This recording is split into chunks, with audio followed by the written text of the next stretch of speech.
una sa lahat. Nawalan ng preno ang pampaserong bus na yan sa Katbalogan. Ang sumunod na eksena, sumalpok na ito sa isang gusali. Wasak ang harapan ng bus. Ang buong detalye ng balitang yan, abangan maya-maya lang. Magandang hapon, Pilipinas. Kasama ang buong puwersa ng News 5. Ito ang Frontline Pilipinas Weekend. Pugante sa Senator Bato de la Rosa, posibleng armado at mapanganib umano ayon sa NBI. Dating Pangulong Rodrigo Duterte mananatiling nakakulong. Posibilidad na makatakas, mas lalong tumaas ayon sa ICC. Senator Rin Gatchalian itinutulak ng minorya na maging susunod na Senate President. Illegal na pabrika na paputok sa Cabuyao, Laguna, sumabog. Back-to-back good vibes hatid ng TV5 simula ngayong weekend. Project Loki at Kumusta? Mapapanood na!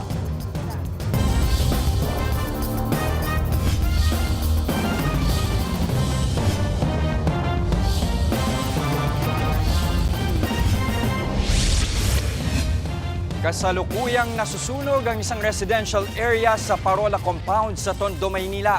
Sumiklab ang sunog alas 3 ng hapon at sa mga oras na ito, nakataas na sa Task Force Charlie. Dahil dyan, kinakailangan na ang responde ang mahigit 30 fire truck para apulahin ang apoy. Ihatid ng News 5 team ang iba pang detalye maya-maya lang. Sa ibang balita, tuloy-tuloy ang pagtugis ng mga otoridad kay Senator Bato de la Rosa na itinuturing ng pugante. Hindi naman isinasantabi ng NBI na maaaring armado at mapanganib ang senador, lalo't dati siyang naging PNP chief. Nasa frontline ng balitang yan, si JC Cosico.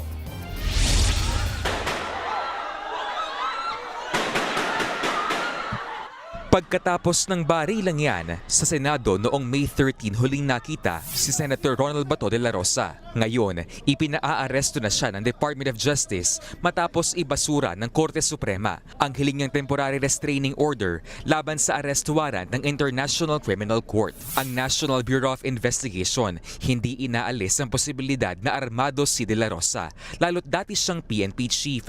Kaya naman, sinabihan na raw ni NBI Director Melvin Matibag ang kanilang mga tauhan na mag-ingat. It's one of the major concern kasi nga galing siya sa law enforcement, so he knows how the law enforcement officers behave, kung paano siya itatrack or hahanapin.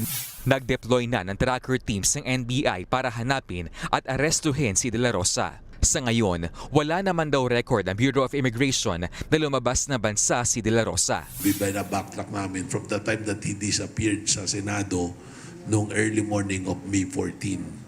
At the same time, we already ordered yung lahat ng district and regional offices to do their own monitoring po sa kanilang respective areas. Panawagan ng NBI sa senador, voluntaryo na lang itong sumuko at harapin ang kanyang warrant. Eventually, the law will catch up with you and the law enforcers will get you kung saan ka man naroroon.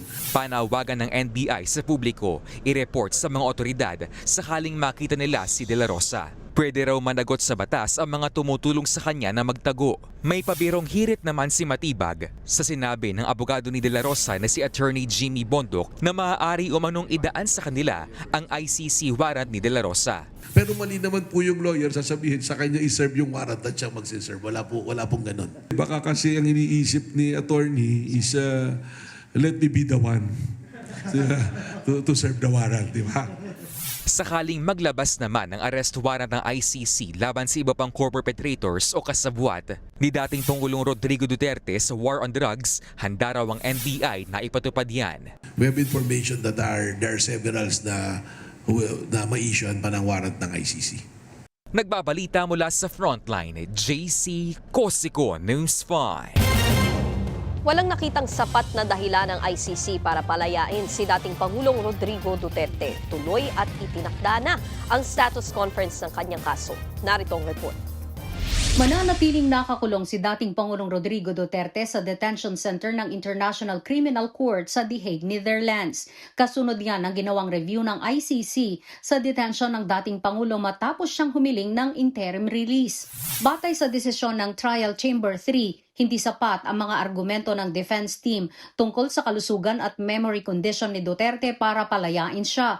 Mas tumaas din daw ang tsansa na tumakas si Duterte. Isa sa mga isinaalang-alang ang dating pahayag ni Duterte na hindi niya kinikilala ang jurisdiksyon ng ICC. Kasabay nito, inanunsyo na ng ICC na sa May 27 gagawin ang unang status conference ng kanyang kaso. Tatalakayin dyan ang mga ebidensya, testigo, proteksyon sa mga witness at ang paghahanda bago ang posibleng trial.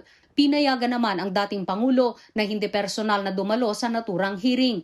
Ipauubayan na lang ito sa kanyang legal team. Kailangan lang din nilang isumite ang written request ni Duterte na pirmado niya. Tuloy-tuloy ang paglilitis lalo't ibinasura na ng ICC ang apela ni Duterte tungkol sa pagkumpirma sa kanyang mga kaso. Giit ng korte, malinaw ang saklaw ng kaso kasama ang mga panahon at lugar ng krimen, pati na ang mga biktima. Taliwas sa argumento ng defense team. Hindi pa rin naman daw ito full trial kaya hindi kailangang himayin isa-isa ang bawat ebidensya. Ang dinesisyonan pa lang dito ay kung may sapat na basihan para ituloy sa paglilitis ang kaso. 3 counts ng kasong crimes against humanity at murder ang kinumpirma laban kay Duterte. Kabilang dyan ang mga pagpatay ng alkalde pa siya ng Davao City at sa gyera kontra droga nang maging pangulo na siya. Nagbabalita mula sa Frontline, Margie Bentulan, News 5. Pinakakasuhan ng Ombudsman si Senator Rodante Marcoleta ng plunder at indirect bribery. Kaugnayan ng 75 million pesos na campaign donations na natanggap daw ng senador noong 2025 elections. Ayon sa Ombudsman, tumanggap si Marcoleta ng 30 million pesos mula kay dating Congressman Michael Defensor, pati na 45 million pesos sa dalawang iba pa. Pero zero ang idineklarang campaign donations ni Marcoleta sa kanyang Statement of Contributions and Expenditures o SOSE. Dawit sa reklamo ang tatlong nag-donate na pinagpapaliwanag ng Ombudsman. Sinusubukan pa ng News 5 na makuha ang panig ng senador tungkol dito. Sumabog ang isang imbakan ng paputok sa Cabuyao, Laguna. Ang naturang imbakan iligal umanong nag-o-operate. Narito ang report. Malaeksena sa pelikula ang pagsabog na nakunan sa video sa Cabuyao, Laguna. Sumabog ang umano'y iligal na paggawaan ng paputok sa Barangay Butong pasado alas 6 kagabi. Sa kuhang ito naman ng CCTV sa isang bahay, madidinig din ang sunod-sunod na pagputok. Nagpatuloy pa ang pagputok hanggang sa may sumabog at nagtakbuhan na ang mga residente. Nabalot ng puting usok ang pinangyarihan ng pagsabog. Agad namang rumisponde ang mga bombero para apulahin ang idinulot nitong apoy. Ayon sa Bureau of Fire Protection, nagsimula ang insidente sa sinasabing imbakan ng mga materyales ng paputok. Itinaas sa unang alarma ang sunog pero idiniklara ring fire out pasado alas 7 ng gabi. Walang nadat ng tao sa lugar ang mga autoridad pero natagpuan nila ang isang storage area at isang drying area. Sa ngayon po, base sa pangangalap na ginawa ng ating mga investigador, wala pa po tayong nakukuhang impormasyon kung sino ang nag-ooperate doon sa nasabing paggawaan ng paputok. Matagal na raw inirereklamo ng mga residente ang naturang paggawaan. Napapalibutan ito ng mga bahay at wala umanong permit mula sa barangay. Yung pagsabog po niya parang malakas na bomba ba. Sabi na rin naman po kami na hindi po pwede talaga dyan kasi may mga kabahayan nga po dito. Yung mga nakatira po dito hindi naman po namin alam na nag-ooperate pa po sila. Hindi namin binibigyan ng permit dyan sa barangay. Hindi namin alam na nagtuloy-tuloy pa dyan. Patuloy pa ang investigasyon upang matukoy ang sanhi ng pagsabog at kung sino ang nasa likod ng operasyon ng umano'y iligal na paggawaan ng paputok. Nagbabalita mula sa Frontline, Margie Bentulan, News 5. Patuloy na binabantayan ng Low Pressure Area o LPA sa loob ng Philippine Area of Responsibility. Pero inaasahang malulusaw ito sa oras na mapalapit sa Mindanao landmass. Mababa naman ang tsansa na maging bagyo ang isa pang LPA sa labas ng PAR. Kasalukuyang nasa silangang bahagi ito ng northeastern Mindanao. Magdadala naman ang easterlies ng panakanakang pag-ulan, mainit at maalinsangang panahon sa malaking bahagi ng Luzon. Ngayong araw nga, posible ang Danger Level Heat Index na 47 degrees Celsius sa Apari at Tuguegarao City. Sa pool sa cellphone video ang isang ipo-ipo o water spout kaninang umaga sa Cebu. Ayon sa Pag-asa, nagtagal ito ng halos 20 minuto bago tuluyang naglaho. Sinundan pa yan ng malakas na buhos ng ulan. Wala namang naiulat na nasaktan o pinsala matapos ang insidente. Paliwanag ng mga eksperto, karaniwang nabubuo ang ipo-ipo kapag nagtagpo ang mainit at malamig na hangin. Dumilikha ito ng mabilis na pag-ikot ng hangin na siyang humihila ng tubig patungo sa ulap. Susunod, dambuhalang sunog sumiklab sa Parola Compound sa Tondo, Maynila. Senator Win Gatchalian, suportado ng minority bloc bilang susunod na Senate President. At construction worker patay matapos mabagsakan ng crane sa Occidental Mindoro. Lahat ng yan sa pagbabalik ng Frontline Pilipinas Weekend.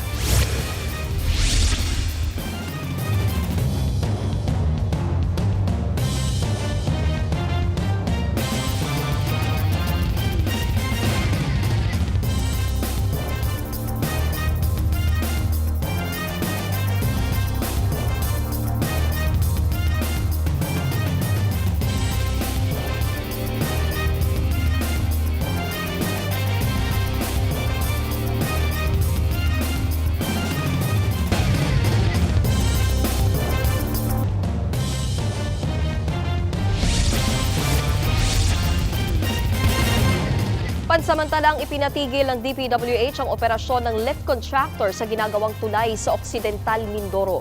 Yan ay matapos masawi ang isang construction worker sa trabaho. Sa video makikitang bigla na lang bumagsak ang crane boom na yan sa ginagawang tulay sa Abra de Ilog. Tinamaan ang isang trabahador. Dead on arrival siya sa ospital.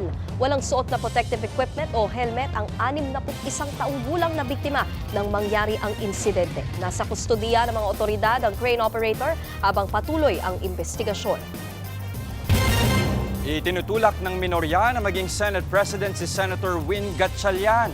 Pero magkaroon naman kaya sila ng sapat na numero para palitan si Senate President Alan Peter Cayetano. Narito ang Frontline Report. Halos 2 linggo na, wala nang palitan ni Senador Alan Peter Cayetano si Senator Tito Soto bilang Senate President. Hindi pa man niya nagtatagal, pinag-uusapan na ngayon sa minorya ang muling pagpapalit ng liderato sa Senado. Ayon niya kay Senador Ping Lacson sa panayam ng Storycon ng One News. Ang kanilang napipisil, si Senador Win Gatchalian.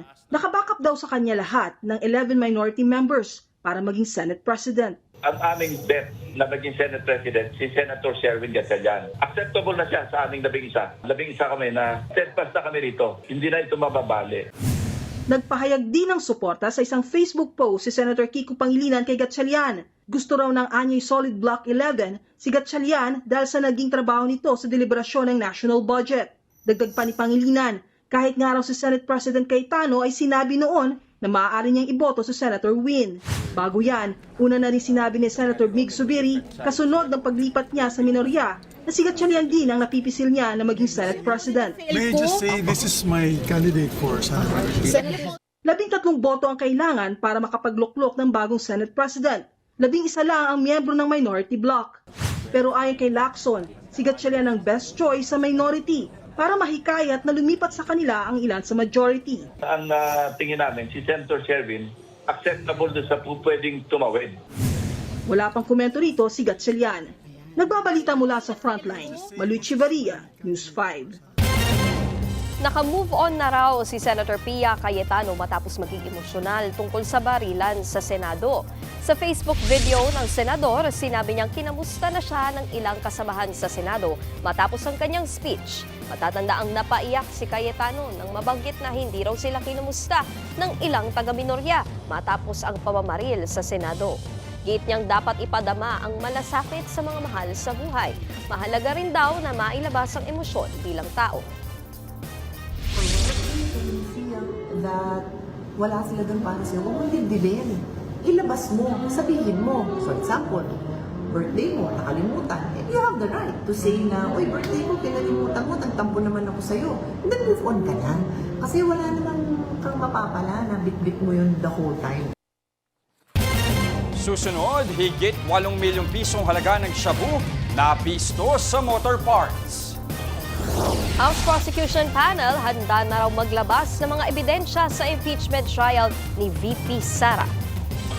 At sino kaya ang napiling import ng TNT Tropang 5G kapalit ng na-injure na si Bolbol? Huwag kayong bibitiw, magbabalik ang Frontline Pilipinas Weekend.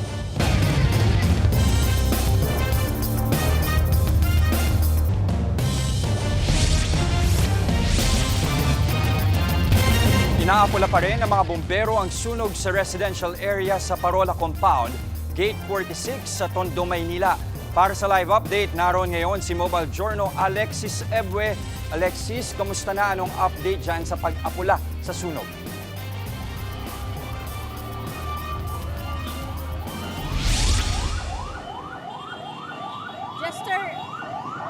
Jester, kasalukuyan kang inaapula ng mga bombero mula sa iba't ibang lugar sa Maynila ang sunog dito sa Tondo, Maynila, Gate 46 ng Parola Compound. Alas 3 ng hapon nagsimula itong sunog dito at itinaas ito sa unang alarma. Makalipas lamang ang 5 minuto ay naging second alarm na ito. No? At 3:45 ay umabot na ito sa 5th alarm. Alas 5 pasado naman, itinaas sa Task Force Charlie ang alarma sa sunog dito. Kanina lang ay nakikita nyo ba ang siksikan na lugar na yan ay sinuyod natin yan. Nakikita natin yung mga pamilya nagkukumpulan, dala-dala ang kanilang mga appliances, ang kanilang mga alagang hayop dahil natupok na raw ang kanilang mga bahay. Malapit doon sa may plaza daw, sa may Coast Guard bandang area ay natupok na daw ang magkakatabing bahay sa lugar na iyon. Ayon sa mga apektadong residente, hindi pa daw nila alam kung saan nga ba sila mananatili ngayong gabi. Pero ang hinala nila, baka nga daw pumunta at makatuloy sila ngayon sa mga eskwelahan sa nalalapit dito sa Tondo. At gayon rin, baka sa mga sports complex daw ay paggamitin sa kanila ng kanilang LGU. Sa ngayon, Jester, inaalam pa din ang naging sanhi ng sunog dito sa Tondo at yun pa rin, hindi pa rin daw malaman kung ilan nga ba ang apektadong pamilya at kung ilan ang mga nasugatan sa sunog na ito. Kanina lang din ay nagpadala ng tulong ang Philippine Red Cross para nga maabula ang sunog dito sa Tondo. Jester? Alexis, kanina nabanggit mo, bandang alas 5, idineklara na yung Task Force Charlie. Kamusta yung lagay ngayon? Gaano kalawak pa rin yung sunog o yung apoy dyan nga sa Parola Compound?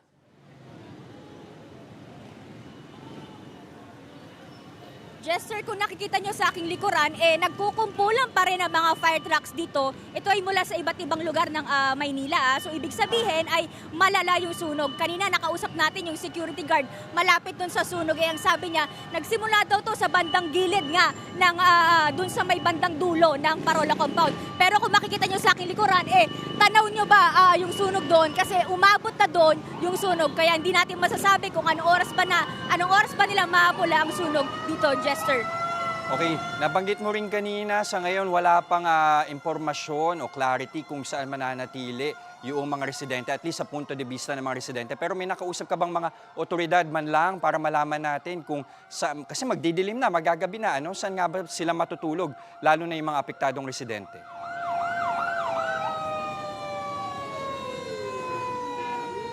Jester, kayo na nga pinasok ka natin yung siksikang lugar na yan sa Parola Compound. Pero wala akong makausap na otoridad o kung sino makapagsasabi sa akin dahil sila ay napaka-busy, napaka-abala nila para alamin yung naging saninga doon sa loob. Pero ngayon ang hinala lang nila baka nga sa eskwelahan o baka nga sa mga sports complex dito sa Tondo sila mananatili.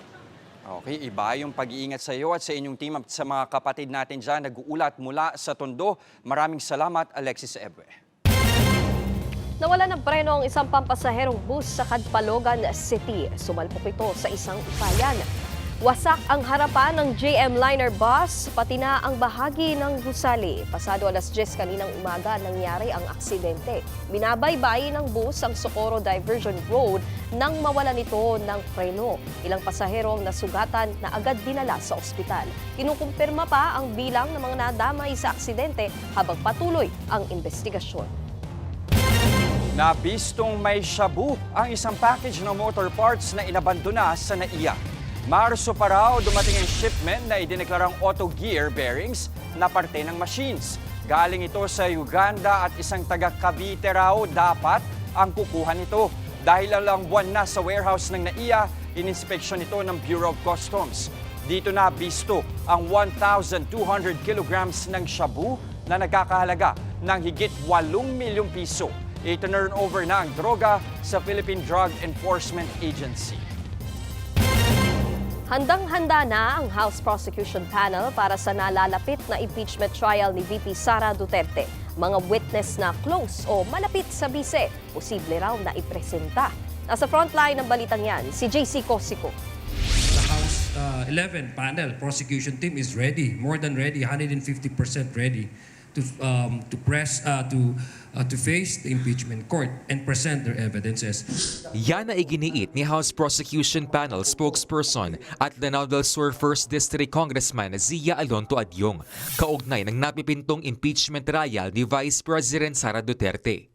Nag-convene na ang Senado bilang impeachment court at sa July 6 posibleng simula ng mismong paglilitis. Ayon kay Senator Tito Soto, idaraos ang trial tuwing Lunes hanggang Miyerkules at magsisimula ng alas 2 ng hapon. Pero pagkatapos ng SONA, papaspasan na raw nila ito.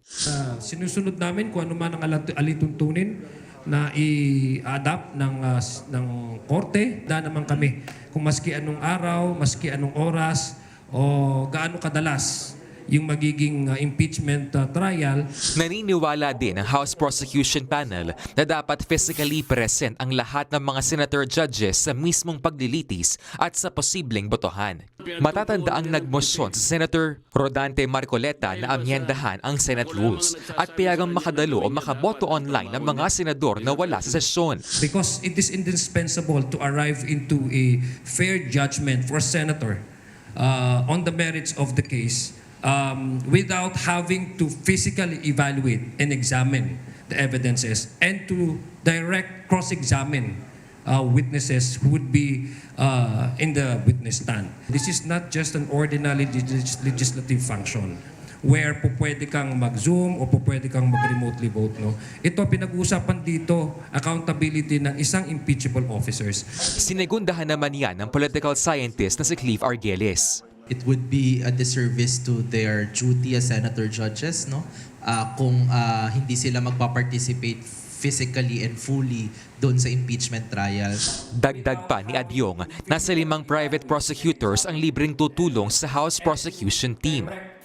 Samantala, posibleng magpresenta ang House Prosecution Panel ng tinatawag na mga hostile witness. Ayon kay Congressman Joel Chua na kabilang sa House Panel, close o malapit daw sa bise ang mga naturang testigo. Tumanggi muna ang mga kongresista na pangalanan ang 3 o 4 na testigo. Maituturing na hostile witness ang isang testigo o resource person kung ang kanyang salaysay ay kontra sa argumento ng isinampang kaso. Pero hindi pa man nag-uumpisa ang paglilitis, may umuugong na namang palitan sa liderato ng Senado. Isinusulong ngayon ng miyembro ng minorya na maging Senate President si Senator Sherwin Gatchalian. Sabi ni Adyong, labas na raw sila sa usaping yan at anuman daw ang maging komposisyon ng Senado ay hindi maaapektuhan ang tibay at bigat ng mga ipipresentang ebidensya. Nagbabalita mula sa Frontline, JC Cosico, News 5.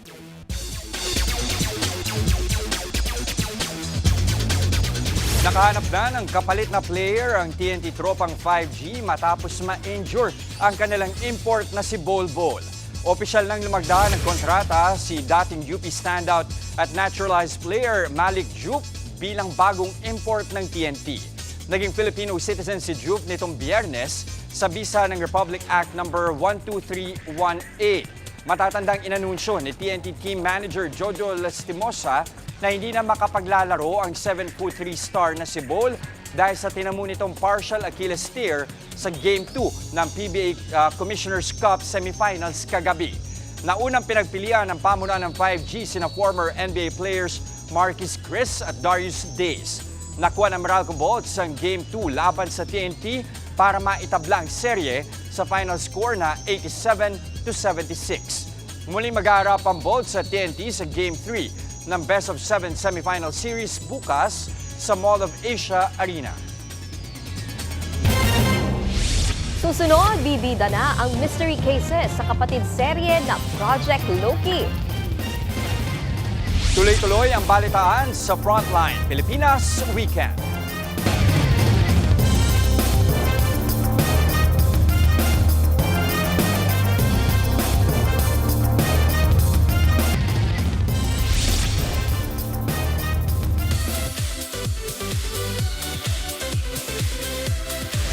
Back-to-back ang good vibes na hatid ng Kapatid Network simula ngayong weekend. Dahil mamaya ngang 8 p.m. magsisimula na ang investigasyon sa mystery cases ng Project Loki. Bida dyan si Kapatid Heartthrob Dylan Menor na nagbigay pa ng ilang facts about his character Loki.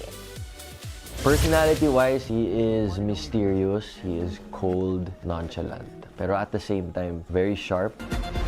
He's always 1 or 2 steps ahead. Iimbitado naman ang lahat bukas sa pagbubukas ng Pinoy restaurant sa Korea na Kumusta? Serving Pinoy cuisine nga riyan ng mga kapatid celebrity at ilang Korean oppa gaya ni Ji Chang-wook. Ang hall manager ng resto na si Jody Santa Maria sinagot sa kanyang Kapatid Connect Live Takeover ang question ng ilang kapatid. Pinoy thing na nangyari during filming ng Kamusta. Pinaka-Pinoy thing. Siguro yung mga sumisimple ng kutkot sa gilid kapag nagugutom na kami. Sumisimple tapos nagtatago sa ilalim ng counter tapos mandadaga ng pagkain. Kumusta? Usong-uso yan ngayon. Kumusta sa aming partner na nagbo-birthday ngayon? Happy birthday, Andre. Enjoy mo lang yan. At yan ho, mga impormasyong dapat ninyong malaman. Mga balita para sa may alam at may pakialam. Kami ang inyong mga kapatid sa Balitaan at Public Service, walang iwanan sa Frontline Pilipinas Weekend.